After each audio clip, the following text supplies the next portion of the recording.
My wife told her colleagues that her husband has no say in her career decisions. Those were her exact words, delivered with the confidence of someone who thought she was making a bold statement about female empowerment. What she actually did was hand me the blueprint for her own downfall. I found out about her little workplace declaration through a colleague of mine who happened to work in the same building. He pulled me aside after a client meeting and said he felt I should know what was being discussed in her department. Apparently, she had made quite the speech during their team lunch about how she makes her own decisions regarding work travel and doesn't need anyone's permission to do anything. When I got home that evening, she was in the kitchen preparing dinner, humming to herself like she didn't have a care in the world. I leaned against the doorframe and watched her for a moment before speaking. "So, I heard you gave an inspiring speech about independence today," I said. She turned around, and I could see the slight flush in her cheeks. She knew exactly what I was talking about, but she tried to play it casual. "I was just explaining to my colleagues that I make my own career decisions. It's 2024, not 1954. Right?" I said, walking to the refrigerator to grab a bottle of water. "And apparently my opinion on anything work-related is completely irrelevant." That's not what I said. I opened the bottle and took a sip, maintaining eye contact. "Actually, that's exactly what you said, word for word, according to multiple sources." She crossed her arms defensively. "Look, they were asking about the Vegas conference next month, and I told them I decide my own travel schedule. What's wrong with that?" "Vegas conference?" I raised an eyebrow. "This is the first I'm hearing about any Vegas conference. Because it's my job, not yours. I don't need to run every business decision past you." I couldn't help but smile at the irony. Here she was, proving my colleague's point in real time. "You're absolutely right. Your career, your choices. I'm just the husband who apparently has no say in anything."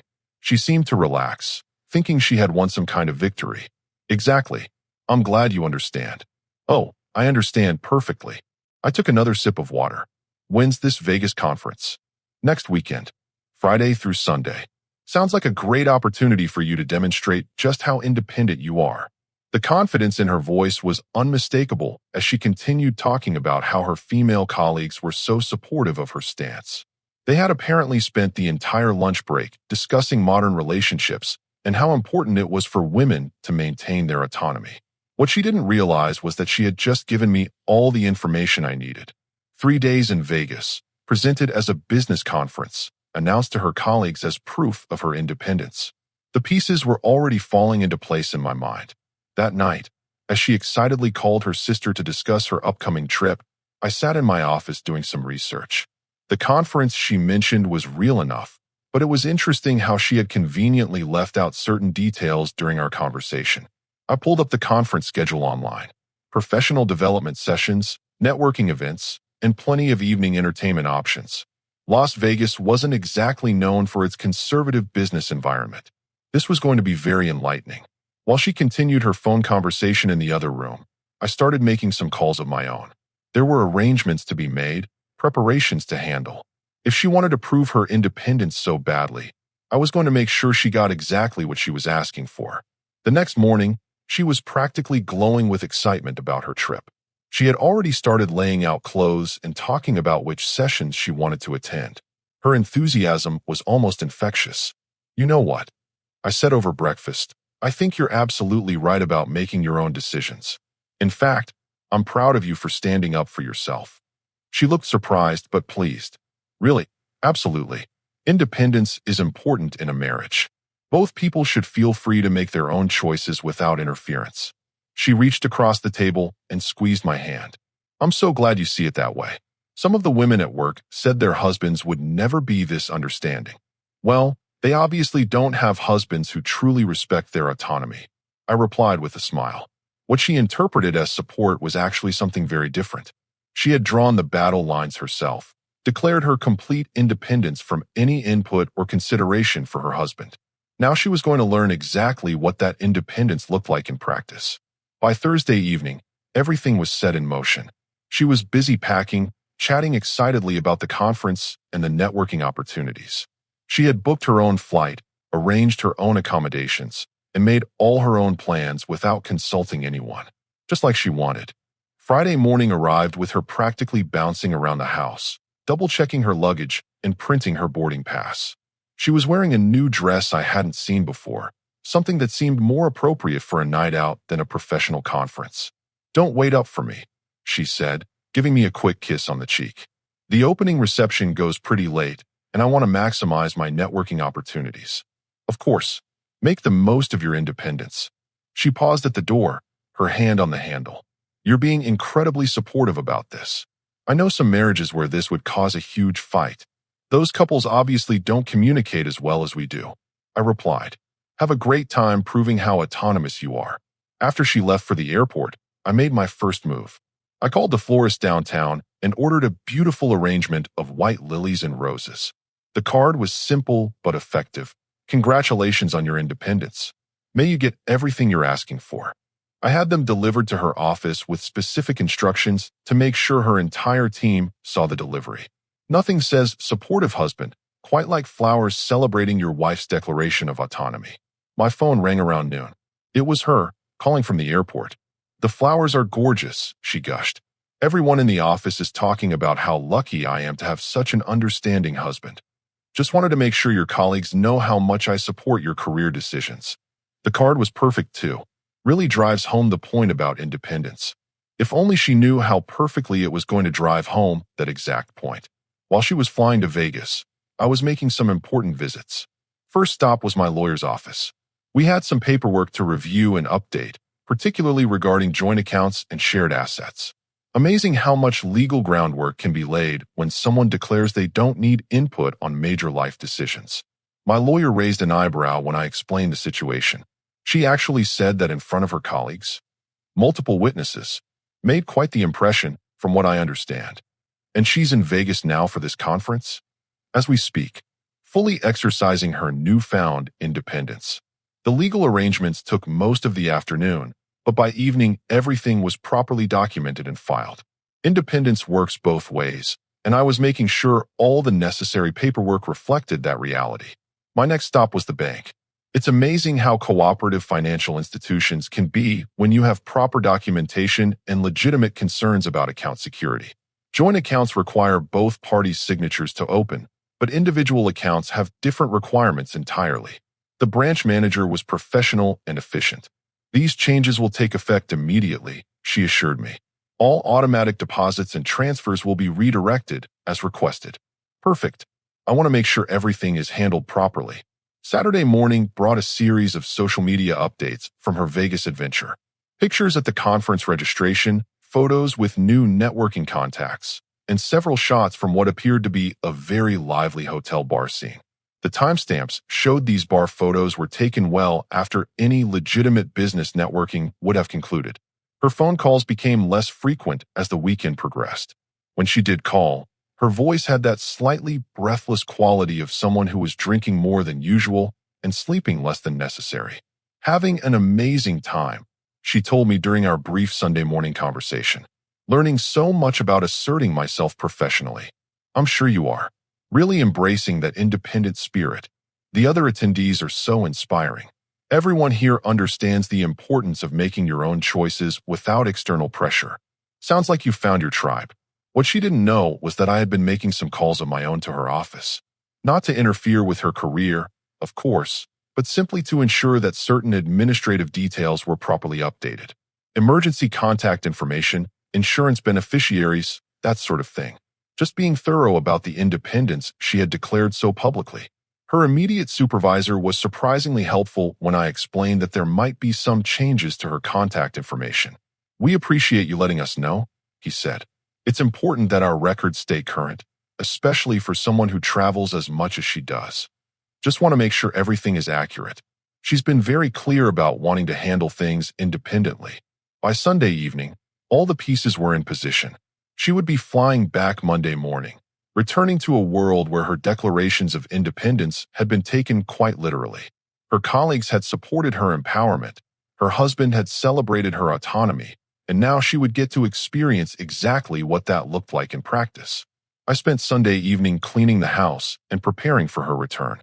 Not because I was expecting a warm reunion, but because I wanted everything to be perfectly organized when she discovered how thoroughly her independence had been implemented. Her final social media post from Vegas was a group photo at the hotel bar, taken well past midnight on Sunday. She was surrounded by other conference attendees, all of them looking like they had been celebrating their professional development quite enthusiastically. The caption read, "Last night in Vegas with my new support network. Ready to take on the world." Perfect. She was about to get that exact opportunity. Monday morning brought an interesting development. She had texted me at 6 a.m. saying her flight was delayed and she wouldn't be home until late afternoon. What made this particularly interesting was that I had already checked the airline's website. No delays reported for any flights from Vegas to our city that morning. While she was apparently dealing with her delayed flight, I received a call from her office. Her supervisor sounded concerned. "Is she feeling all right? She was supposed to be in for the 9 o'clock department meeting, but we haven't heard from her." "Flight delays from Vegas," I explained helpfully. "You know how unpredictable travel can be. Of course, when you talk to her, could you have her call in? We need to reschedule her client presentation for tomorrow. I'll let her know," assuming her phone works when she finally lands. What her supervisor didn't know was that I had been monitoring her social media activity throughout the weekend. The photos told a story that had very little to do with professional development. Saturday night featured several shots from what appeared to be a high-end nightclub, not exactly standard conference networking. Sunday's post showed her at a poolside bar at noon, then later at what looked like a private party in someone's hotel suite. But the most revealing post had appeared briefly on Sunday night before being quickly deleted. A video of her dancing with someone who definitely wasn't a conference attendee, judging by his expensive watch and casual attitude towards spending money on bottle service. She had been tagged in the video by one of her new networking contacts before apparently realizing how that might look. I had screenshot the video before it disappeared. Digital evidence has a way of being useful when people start making claims about business trips and professional development. Around 2 in the afternoon, I got another text from her. Still dealing with airline issues, might not be home until evening. She was really committed to this delay story, even though the airline's website showed all flights running on schedule. That's when I made my next strategic move. I called the hotel where the conference had been held. "I'm trying to reach my wife," I told the front desk. "She attended your business conference this weekend and mentioned she might extend her stay. What's the name on the reservation?" After I provided the information, there was a pause. "Sir, I show that reservation was checked out yesterday morning, but I do see she's registered under a different room for last night." "Different room?" "Yes, sir. Looks like a suite reservation under a different guest's name. She's listed as an additional occupant." Fascinating. So much for the delayed flight story. I thanked the hotel clerk and hung up. She was still in Vegas, staying in someone else's suite, while telling her husband and her employer that she was stuck at the airport. This level of deception required a response that matched its boldness. My next call was to her office again. This time I asked to speak with HR. "I need to update some information regarding my wife's employment records," I told the HR representative. "There have been some changes to her emergency contact information and insurance beneficiaries." Of course, what changes need to be made? She's been very clear about wanting complete independence in her professional life, so I think it's appropriate that her emergency contact information reflects that autonomy. The HR representative seemed confused but professional. "So you want to be removed as her emergency contact?" "Exactly. She's made it clear that her colleagues are her primary support network now. I'm sure one of them would be happy to handle any emergency situations. This is a bit unusual, but if that's what she's requested." She's been very vocal about it, actually. Made quite an impression on her team about not needing input from family members on work-related matters. After updating all the necessary paperwork with HR, I sat back and considered the broader picture. She was in Vegas lying to everyone about her whereabouts, staying in some other man's hotel suite, while simultaneously expecting her husband to maintain all the traditional responsibilities of marriage. The hypocrisy was almost artistic in its completeness. My phone buzzed with another text around 4 p.m. "Finally boarding. Should be home by 8. Can't wait to tell you about all the networking I did." Networking. That was certainly one way to describe it. I spent the remainder of the afternoon making final preparations for her homecoming. The house was spotless. All her personal belongings were neatly organized, and I had prepared a small welcome home gesture that would perfectly capture the spirit of her newfound independence. Around 7 p.m., I got a call from an unknown number. "Is this the husband of the woman who works at Morrison Industries?" The voice was male, slightly slurred. and calling from what sounded like a noisy bar. Depends on which woman you're asking about. The one who's been telling everyone she makes her own decisions without asking anyone. Real independent type. You've described half the population. You'll need to be more specific. There was laughing in the background. Then the voice continued. She's been real vocal about how her husband doesn't get a say in her career choices. Thought you should know she's been putting that independence to good use out here. I appreciate the call, I said calmly. But I'm sure my wife is just exercising the autonomy she's worked so hard to establish. Your wife? Man, she told everyone she was practically single. Said her husband was just someone who paid bills while she lived her own life. The line went dead, but the message was clear. She hadn't just been declaring independence for my input on her career.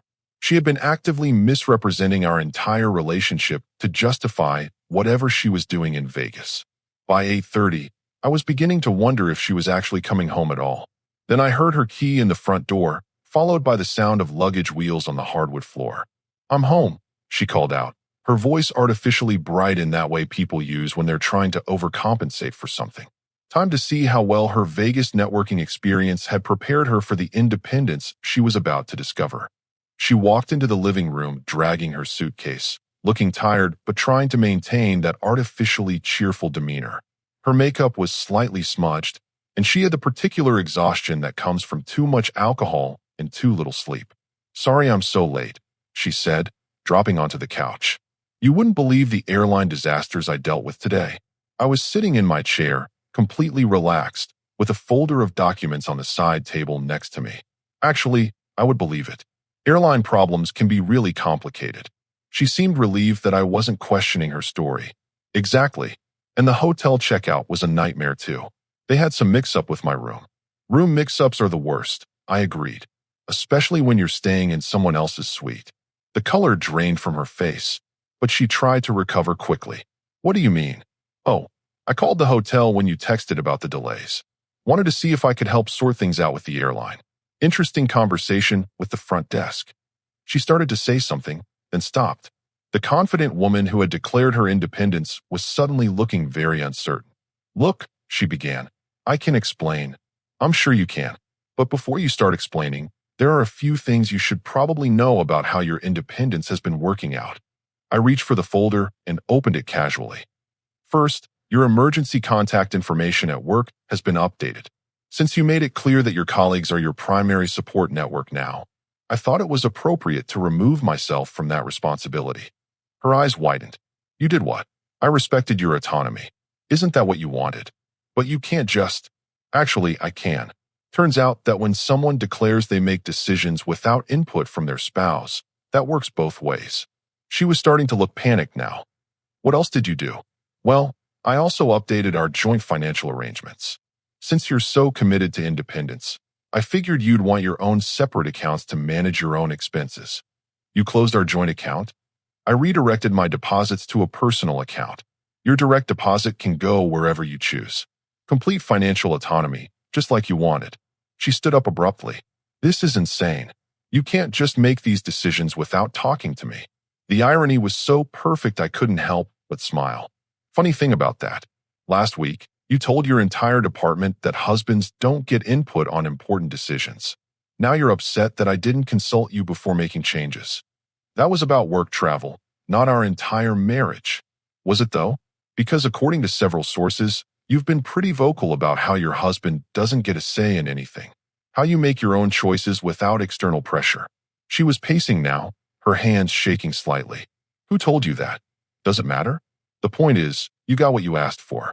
Complete independence. This isn't what I meant. Then you should have been more specific about what kind of independence you wanted. She collapsed back onto the couch, her head in her hands. Look, Vegas got a little out of hand, but nothing serious happened. It was just networking and having fun. I pulled out my phone and showed her the screenshot of the deleted video. This kind of networking? Her face went completely white. How did you? People post things online, then panic and delete them. But the internet remembers everything. She stared at the image for a long moment, then looked up at me with desperate eyes. It wasn't what it looked like. I was just having fun. I didn't do anything wrong. Define wrong, I said calmly. Because from where I'm sitting, you lied to me about your flight, lied to your boss about being delayed, and spent the night in another man's hotel suite while telling strangers that you were practically single. I never said I was single. No? Then what exactly did you tell people about our marriage? She was quiet for a long moment, and I could see her trying to figure out how much I actually knew. I may have implied that we weren't that close anymore. So you were testing the waters for your independence. It wasn't like that. Then what was it like? Help me understand how lying about flight delays and staying in someone else's room fits with professional networking. She started crying then, but they weren't tears of remorse. They were tears of panic from someone who realized their actions had consequences they hadn't anticipated. You can't just destroy our marriage because I had too much fun on a business trip. I'm not destroying anything. I'm simply implementing the independence you declared so publicly. You wanted to make decisions without input from me. Congratulations. You're about to get that exact experience. But I need. What do you need? Because last week you made it very clear that you didn't need anything from me regarding your career, your travel, or your decision-making process. She was sobbing now. I need my husband. I need our life. That's interesting, I said, standing up and walking toward the kitchen. Because your networking contacts in Vegas seemed to think you were available for a completely different kind of life. Where are you going? To make some coffee. It's going to be a long night, and you're going to need to figure out how to handle your independence starting right now. As I walked away, I could hear her on the phone, frantically calling someone. Probably one of those supportive colleagues who had encouraged her empowerment speech. She was about to discover exactly how much support that network would provide when things got complicated. Tuesday morning brought the first real test of her newly implemented independence. I was in the kitchen making breakfast when her phone started ringing at 7 a.m. She answered with a groggy voice that suggested she hadn't slept much. Hello? Oh, hi, Mr. Henderson. Mr. Henderson was her direct supervisor, and from the sound of her voice, this wasn't a routine check-in call. What? No, I'm fine. What kind of emergency? I continued making my coffee while listening to her side of the conversation, which was becoming increasingly frantic. But I told you my flight was delayed yesterday. I couldn't help that. There was a long pause while she listened to whatever Henderson was telling her. What do you mean the client called you directly? They should have gone through me. Another pause, this one even longer. I don't understand. What paperwork? I glanced over at her and saw that she had gone completely pale. She was sitting at the kitchen table in her bathrobe, gripping the phone like it was the only thing keeping her anchored to reality. But you can't just remove me from the account without notice. Now this was getting interesting. I sat down across from her with my coffee and waited to see how this played out. I need to see those documents, she said desperately. There has to be some mistake. She hung up and immediately started dialing another number. Her hands were shaking. Who are you calling? I asked casually. HR, something's wrong with my client accounts. Henderson says there was paperwork filed yesterday changing my status on the Morrison project. That's odd. What kind of paperwork? He wouldn't say.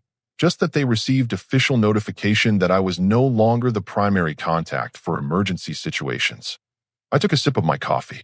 Emergency situations can be tricky when your contact information isn't current. She stopped dialing and looked at me with growing horror. What did you do? I updated your emergency contact information, remember? You wanted independence from spousal input, so I made sure your employer knew that. But that was just about travel decisions. Was it? Because when I spoke to HR, they seemed to think it applied to all emergency contact situations. Her phone started ringing again. This time the caller ID showed her company's main number. Hello? Yes, this is her. She listened for a moment. Then her face went from pale to completely white. What do you mean there's been an incident? What kind of incident? I watched as she grabbed a pen and started scribbling notes on a napkin. The Riverside Project? But that's not even my account anymore. She was quiet for a long time, just listening and occasionally making small sounds of distress. I understand. Yes, I'll be in as soon as possible. She hung up and stared at me across the table. There was a problem with one of the construction sites yesterday. A serious safety issue. The client tried to reach me as the emergency contact, but when they couldn't get through, they called my supervisor instead. That sounds like a reasonable escalation process. The problem is, I was listed as the primary emergency contact for insurance purposes. When they couldn't reach me, and my backup emergency contact said I was no longer his responsibility, the client panicked and assumed I was unavailable indefinitely. And They terminated our contract and hired a different firm. A $2 million account gone. I nodded sympathetically. Emergency contact information is really important in situations like that. This is insane. You destroyed my career because you were mad about Vegas. I didn't destroy anything. I simply respected your declared independence. You said you didn't need input from me on work-related matters, so I removed myself from work-related responsibilities. She was crying again, but this time with a different kind of desperation. You don't understand. Henderson is furious. He's talking about putting me on probation. That does sound serious. And HR wants to meet with me this afternoon about the emergency contact situation. Apparently, there are questions about my reliability. Her phone buzzed with a text message. She read it, and her face somehow managed to get even whiter. What now? I asked. It's from payroll. They're asking about my direct deposit information. Something about account verification. Oh, that. I redirected your direct deposit to your personal checking account. Thought you'd prefer to manage your own finances independently. I don't have enough in my personal account to cover my car payment. That sounds like something an independent person would need to figure out. She stared at me in disbelief. You're actually enjoying this. I'm not enjoying anything. I'm simply implementing the independence you demanded so publicly. Her phone rang again. This time she just stared at it without answering. Aren't you going to get that? It's my mother. She probably heard about the work situation. How would she hear about it? Because Henderson called her looking for me yesterday when I wasn't responding to messages. She's listed as my secondary emergency contact. The phone stopped ringing, then immediately started again. You should probably answer that, I said. Independent people handle their own family communications. She reluctantly answered the phone. Hi, Mom. I could hear her mother's voice through the phone, clearly agitated and asking rapid-fire questions about work problems and missed calls and why her daughter wasn't handling her responsibilities. Mom, I can explain everything. There was just a miscommunication about contact information. Her mother's voice got louder, and I caught fragments about professionalism and responsibility and not understanding how these problems could happen. No, Mom, my husband didn't do anything wrong.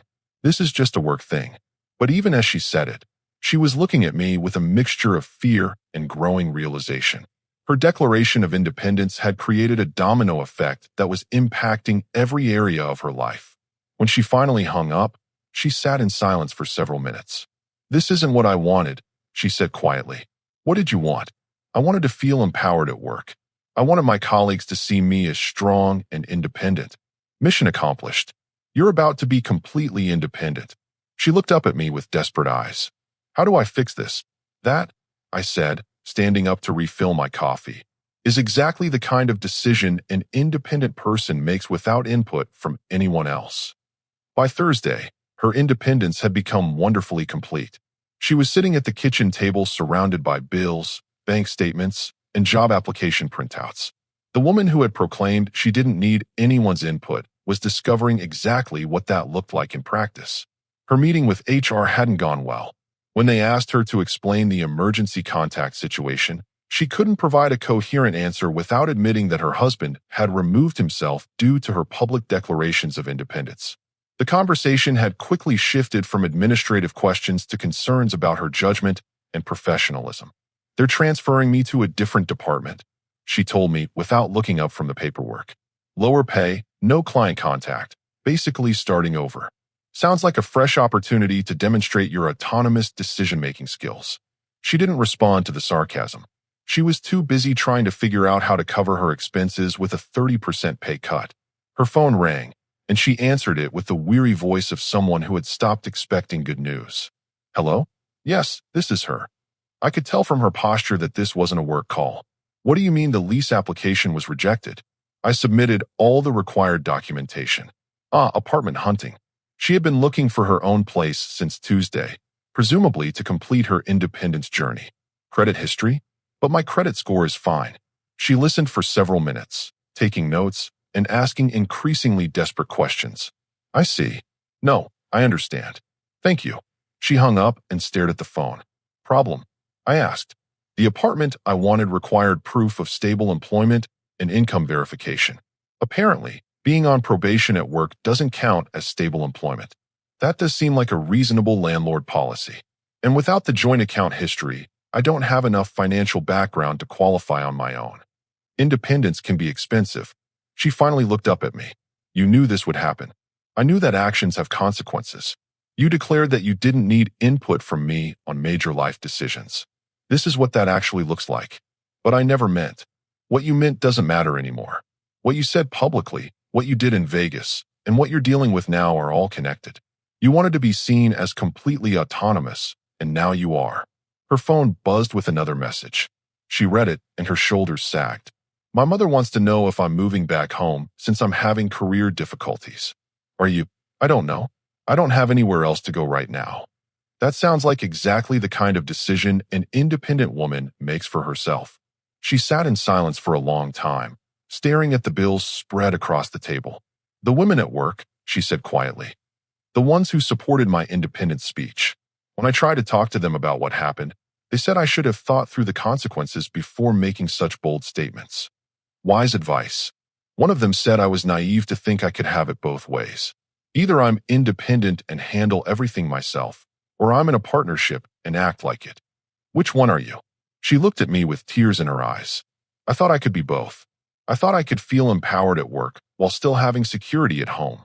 You can't declare independence from half a marriage and expect the other half to remain unchanged. I know that now. Do you though? Because knowing it and accepting it are different things. She wiped her eyes and started gathering the paperwork. I need to figure out what I can afford for rent with my new salary. Good luck with that. As she walked toward the stairs with her documents, she paused and turned back. For what it's worth, I'm sorry about Vegas. I made poor choices. Yes, you did. And I'm sorry about the things I said at work. I was trying to impress people. Also true. Is there any way we can? Can what? Work this out. Fix things. I looked at her standing there with her bills and job applications, finally understanding what independence actually cost. That, I said, is exactly the kind of conversation that requires input from both people in a marriage. But since you're committed to making your own decisions without external pressure, I guess you'll need to figure that out independently too.